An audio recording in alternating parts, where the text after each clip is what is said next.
그 다음에 통상 뼈가 아프고 허리가 아프고 디스크가 생기고 뭐 이랬을 경우가 있어요. 충격으로 인해서 몸이 갑자기 뒤로 확 젖혀지잖아요. 이럴 경우에 MRI를 찍어야 되는데 일부 병원 같은 경우는 MRI가 없기도 하고 일부 병원 같은 경우는 MRI 촬영을 거절하기도 하거든요. 이런 경우에는 어떻게 해야지 소비자 입장에서 가장 현명하게 처리를 하는 걸까요?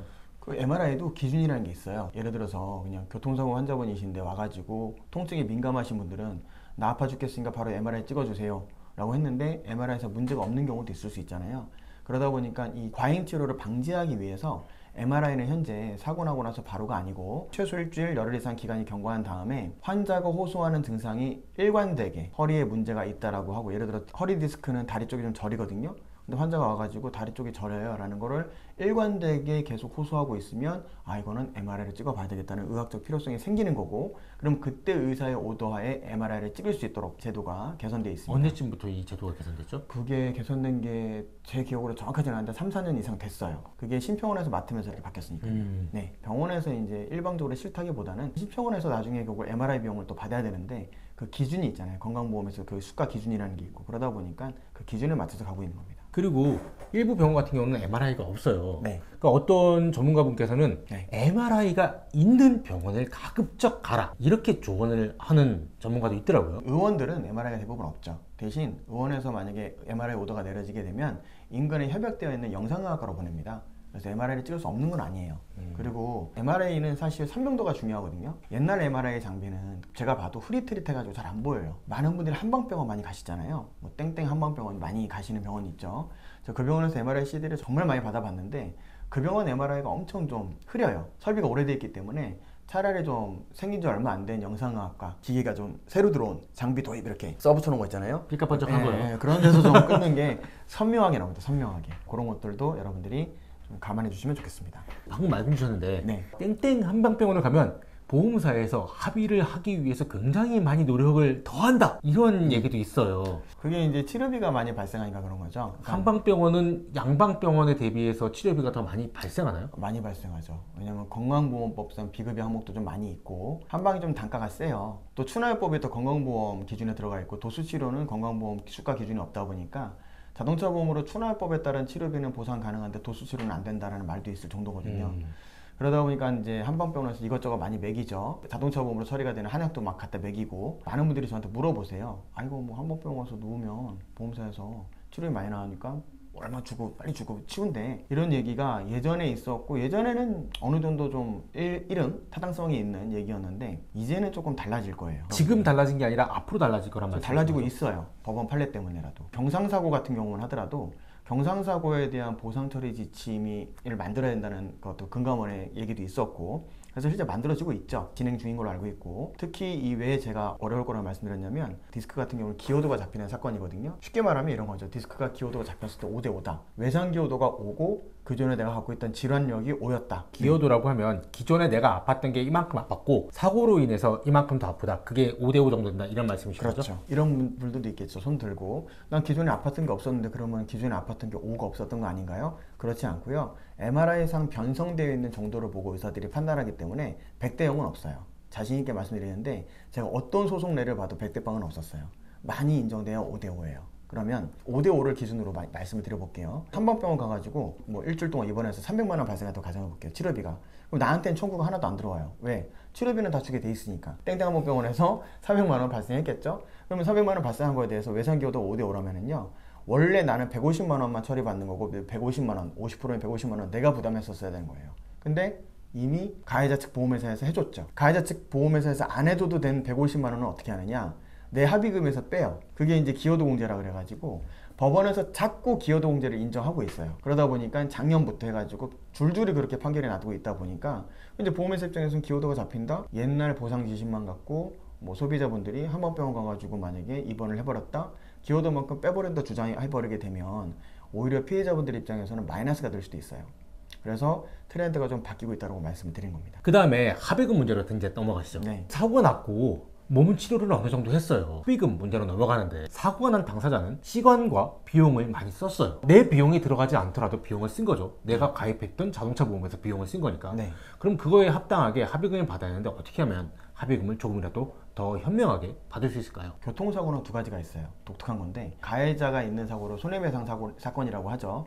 이 손해배상 사건에 있어서는 대부분 법률, 법원에서 인정하고 있는 손해배상의 산정 기준을 사용하고 있는데 교통사고만 두 가지 기준이 있어요. 한 가지는 법원에서 인정하는 기준이 있고요. 방금 말씀드렸던 두 번째는 자동차 보험 약관에 의한 보험금 산정 기준이 있습니다. 근데 이 보험금 산정 기준 보통 약관에 따라서 많이 산정을 하는데 약관을 기준으로 먼저 말씀을 드린다면 보통 일반적으로 우리가 지금 얘기하는 내용이 2주 또는 3주 비교적 경상에 해당하는 경우라고 했을 때에는 대부분 진단서 끊어보면 염좌, 좌상, 찢어지면 열상 정도 있어요. 염좌는 인대가 조금 늘어난 겁니다. 좌상은 먹는 거예요. 열상은 좀 찢어진 거거든요. 근데 대부분 염좌 정도 나와요. 그게 2주, 3주입니다. 그럼 약관에서는 딱 정해놨어요. 염좌라는 병명 자체는 위자료 15만 원이라고 아예 명시를 해놨습니다. 그럼 위자료는 약관에 의할 경우에 무조건 15만 원인 거예요. 두 번째는 입원해 있는 기간 동안에 수입의 감소가 발생했겠죠. 물론 통원치료 받는 기간 동안에도 실질적인 수입의 감소는 있었다고 봐야 되겠지만은 보상을 해줄 때에는 명확하고 객관적인 범주 내에서 해주는 거기 때문에 정말 특별한 사유 없으면 입원 기간만 인정을 하려고 해요. 그럼 입원 기간 동안에 내가 월급을 못 받았다거나 수입의 감소가 생겼을 경우에 수입 감소액의 85%를 줍니다. 근데 왜 85% 주냐면 나머지 15%는 사고와 무관한 소득의 상실이었다고 보는 거예요. 어차피 내가 사고가 안 났다 하더라도 월급 200이었으면 200 안에서 밥 먹고 옷 사입고 뭐 관리비 내고 이런 고정적으로 들어가는 비용들이 있잖아요. 그건 사고하고 무관한 비용이었다고 보기 때문에 15%를 빼고 85%만 보상을 해주게 돼 있어요. 그럼 세 번째는 여기까지가 끝이에요. 제가 상실수익액 말씀드릴 뻔했는데 2주 진단이면은 상실수익액 장애가 발생하지 않으니까 위자료하고 휴업손해 외에는 사실 지급 기준에서 나올 금액이 없어요. 그럼 제가 여기서 한번 여쭤볼게요. 기자님 혹시 사고 나신 적 있으십니까? 네, 있습니다. 2주 정도 받아본 적 있어요? 그렇죠. 그 정도 받았죠. 그때 얼마 정도 받으셨어요? 이거 공개해야 되는 건가요? 살짝? 네. 저희는 아이가 3명입니다. 아이들과 전부 다 타고 있었을 때 사고가 났었거든요. 네. 한 400 정도를 받았습니다. 400 정도 받는데 언제 받으셨어요? 지난해 초요? 지난해 초에 만났었어야 되는 건데 그죠? 그러게요. 근데 맛있는 거 얻어 먹으려고 여쭤봤던 거고요. 네. 근데 이게 이제 왜 여쭤봤냐면 보통 이제 제가 말씀드렸던 게 땡이기 때문에 이 기준대로 산정했을 때는 400만 원은 현저하게 많이 받은 게 돼요. 일단 그 원칙대로 계산해 본다면 보통 2주 정도 나왔을 때는 위자료가 15만 원이잖아요. 예. 그리고 보통 2주 꽉꽉 채워서 입원하시는 경우가 많지가 않고 보통 5일에서 7일 정도 큰 문제가 없다면 그 정도 입원하시죠. 그러면 급여의 이제 일주일치의 85% 산정하면 급여 신고가 많이 되어 있지 않은 이상, 근데 또 많이 받으시는 분들은 회사에서 급여가 나온 경우가 많거든요. 이 급여를 못 받았을 경우 이렇게 되는 거기 때문에 한 달에 300분 정도 받는다고 치고 예를 들어서 열흘 정도 입원했는데 급여를 못 받았다고 가정해 볼게요. 그럼 하루에 10만 원 정도죠. 10만 원 정도인데 열흘이면은 100만 원 아닙니까? 85분은 85만 원이잖아요. 근데 위자료가 15만 원이죠. 그럼 사실 내 합의금은 약관대로 했을 때 100만 원이 맞아요. 근데 보통 2주 3주 나왔을 때 100만 원 받고 나오시는 경우 많지가 않고 150만 원 받았다, 200 받았다 이렇게 말씀하시잖아요. 그렇죠, 예. 그럼 나머지 이 부족한 부분은 어디서 채웠느냐? 항목이 없는데 이거는 바로 향후치료비라고 하는 상습이. 약관에서는 규정되어 있지 않은 실무상 명목으로 지급을 하는 겁니다. 향후치료비는 뭐냐면 여러분들이 합의 본 시점 이후에 향후에 또 치료를 받을 필요가 있으니 그에 대한 치료비를 미리 얹어서 주겠다는 겁니다.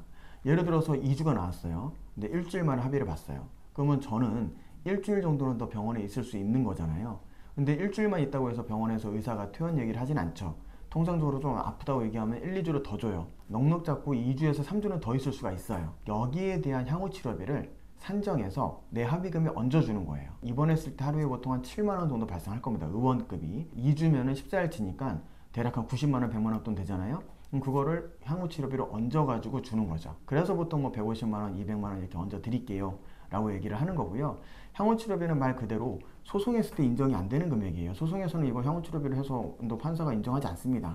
않는데 이제 실무상 해주는 거예요. 왜? 소송을 하게 되면 여러분들 2주, 3주 나왔을 때 그래도 위자료가 15만 원이 아니라 50만 원, 100만 원 정도는 인정이 되거든요. 그래서 통원치료에서 좀 인정이 되고 하다 보니까 민사조정하셔도 그래도 한 200, 300 정도 소득이 그렇게 높지 않다는 가정하에서는 인정이 되다 보니까 소송할 바에는 그냥 이 정도 선에 맞춰서 갑시다 라는 선에서 인정해주는 게 향후치료비지, 이게 여러분들이 당연히 받을 수 있는 항목 이건 아닙니다. 경상사고에 대해서 얼마의 합의금이 적정한가 라는 거에 대해서는 위자료나 휴업손해 외의 향후치료비는 여러분들이 상의하시기 나름이에요. 보험사랑 협의하시기 나름. 결국 합의금에서 가장 많이 달라지는 거는 향후치료비라는 말씀이신 거네요. 네네. 향후치료비를 더 많이 받기 위한 현명한 방법? 이런 거가 있는 건가요?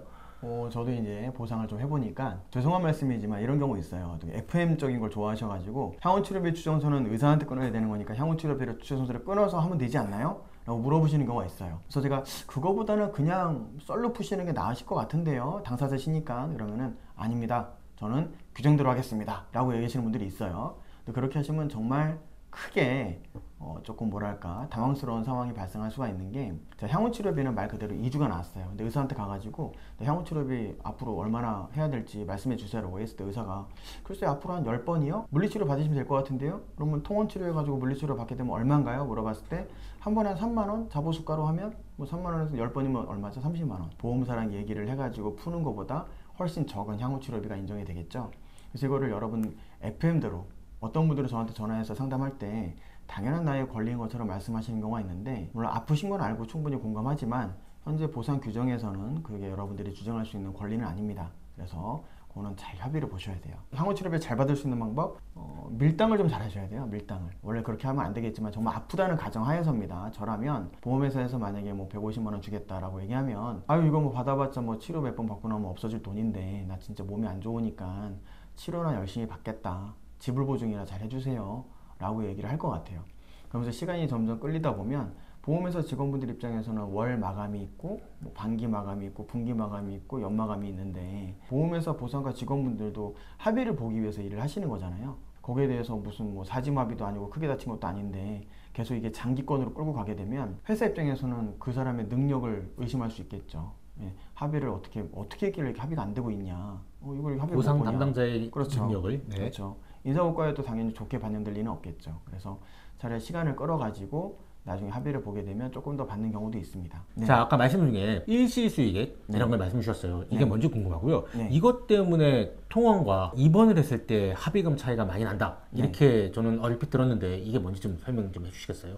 일시수익은 일단 약관에서 말하는 용어는 아니고 법률상 손해배상금을 산정할 때 쓰는 용어로 일실수익 말 그대로 잃어버리게 된 수익을 말하는 거고요. 두 가지가 있겠죠. 치료 기간 동안에 상실된 수익이 있고 치료를 잘 받았음에도 불구하고 장애가 남았을 경우에 장애로 인한 상실된 수익이 있는데 이 두 가지를 구분해서 일실수익이라고 하고 법원에서도 일실수익, 일실수입 이런 식으로 용어로 좀 혼용해서 쓰고 있어요. 근데 경상사고 같은 경우에는 치료 기간에 대한 일실수익이 발생하는 거겠죠. 그리고 입원이라든가 통원에 있어서 차이가 나는 이유는 입원해서 진단서라도 끊게 되면 기본적으로 2주가 나오거든요. 그럼 2주가 나오게 되면 내가 하루 만에 합의를 본다 하더라도 2주는 입원할 수 있었던 거잖아요. 그럼 그 입원비를 향후치료비로 산정할 수 있으니까 조금 더 많아지게 되는 거고 단순히 통원치료만 받다가 만약에 합의를 보게 되면 향후치료비의 내용 자체가 통원치료만 해당이 되는 거잖아요. 입원했을 때 향후치료비는 하루에 7만 원이라고 치면 통원했을 때 향후치료비는 한 번 받는다 한 3만 원이면 끝나니까 그쵸. 당연히 차이가 좀 있을 수 있죠. 치료비의 차이가 합의금의 차이다. 그렇죠. 이렇게 향후치료비니까.